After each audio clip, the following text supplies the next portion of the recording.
Very often, people ask what is enlightenment, or they want to know more about enlightenment. I felt it is time to talk about it because there is so much confusion around the term, there is so much of myth. I'm trying to unfold this in a very simple way.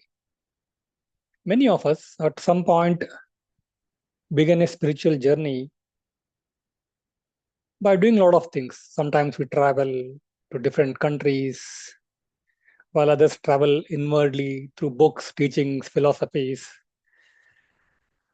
We become fascinated by ancient cultures. The cultures is so deep, and the mystical things compared to the analytical nature of the West.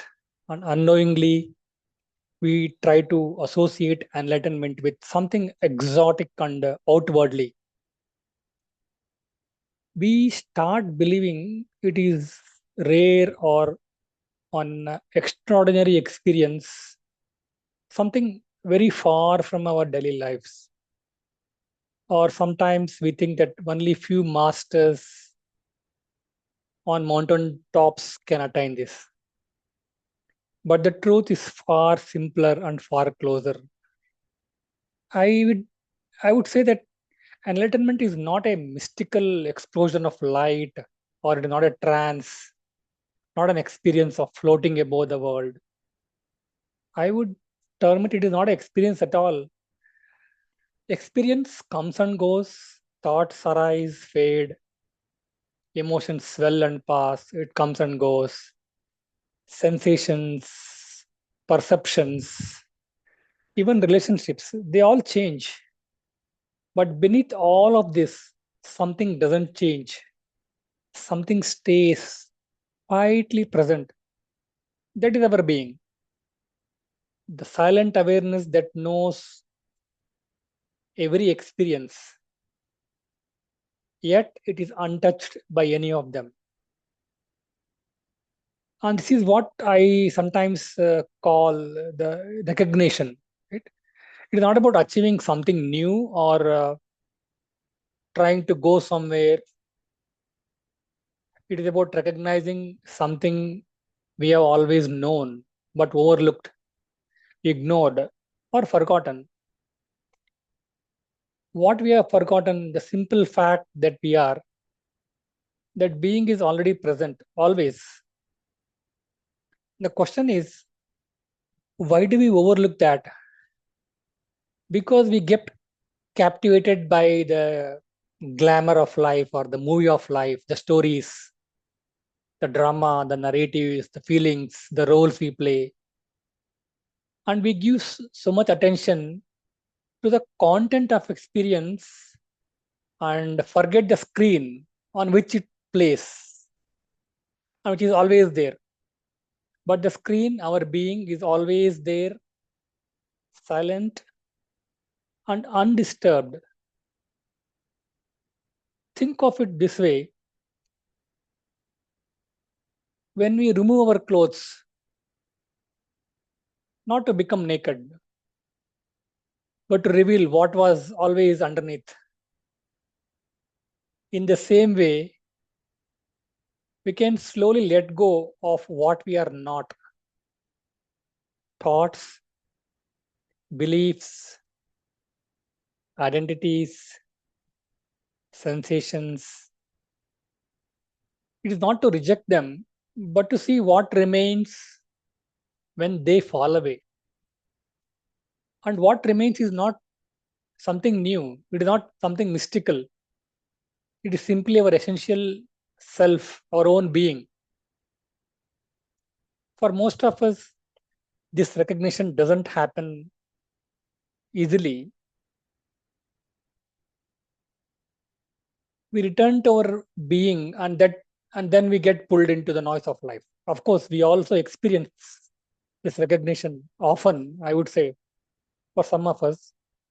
But the fact is that we are pulled by the noise of life. We forget. We remember for some time, again we forget again. But each time we return, something shifts.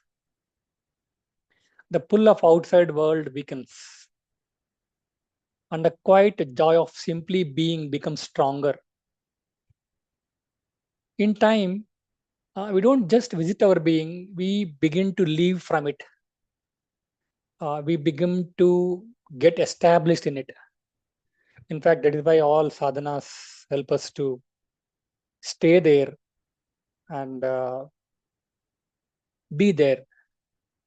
As we settle more into being, we discover its qualities. Being is not restless like thought, so it feels like peace. Being doesn't feel incomplete like emotions often do. So it is an experience, it is experienced as happiness. When you are in that being state, you feel that you are experiencing happiness.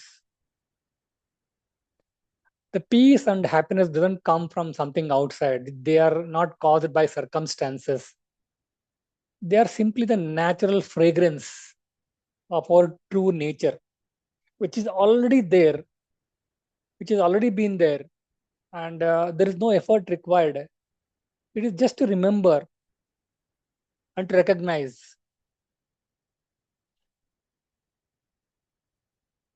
And it is that peace that exists regardless of what is happening, the quiet joy without a cause. We always tie up joy with a cause. There should something should happen, only then we can be joyful. But the reality is, it did not have a reason.